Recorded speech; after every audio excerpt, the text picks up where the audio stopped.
saya berdebat sama Pak Lurah. Pak Lurah ngotot bahwa itu dulunya empang.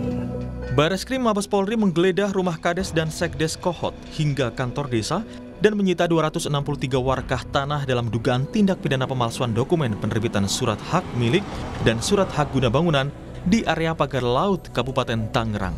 44 saksi dari warga hingga kementerian telah diperiksa. Polisi menduga Kades Kohot Arsin mencatut nama warga untuk menerbitkan girik palsu. Meski sudah diperiksa, polisi masih belum menetapkan Arsin sebagai tersangka. Dalam proses ini sudah melakukan pemeriksaan terhadap 44 saksi. Ya, teman-teman menanyakan siapa saja, tentu ini dari ada masyarakat, ada perangkat desa, ada kepala desa, kemudian ada juga dari pemerintah daerah setempat, termasuk dari kementerian. Tentu ini langkahnya pada status saksi, ya. Temuan kepolisian ini sejalan dengan keterangan korban yang namanya turut dicatut untuk penerbitan sertifikat di sekitar Pagar Laut. Tahu-tahunya identitas anak saya terjadi seperti ini, gitu. Terus saya baca-baca di surat tersebut itu ada keterangan waris. Punya lahan di daratan atau? Saya sama sekali nggak punya, Pak. Semeter pun saya nggak punya. Kalau di laut? Kalau di daratan? Di darat pun saya nggak punya. Apalagi itu di laut. Itu laut kan laut negara, Pak.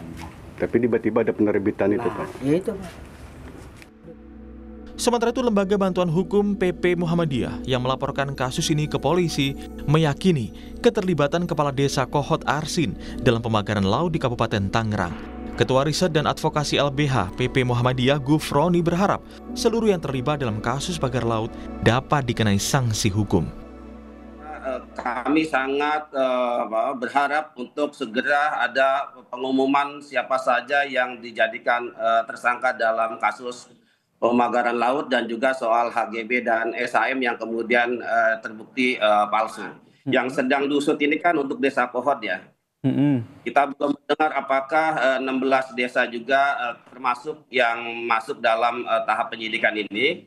Karena sebagaimana yang sudah beredar bahwa 16 kepala desa juga diduga terlibat dalam pemalsuan dokumen ya.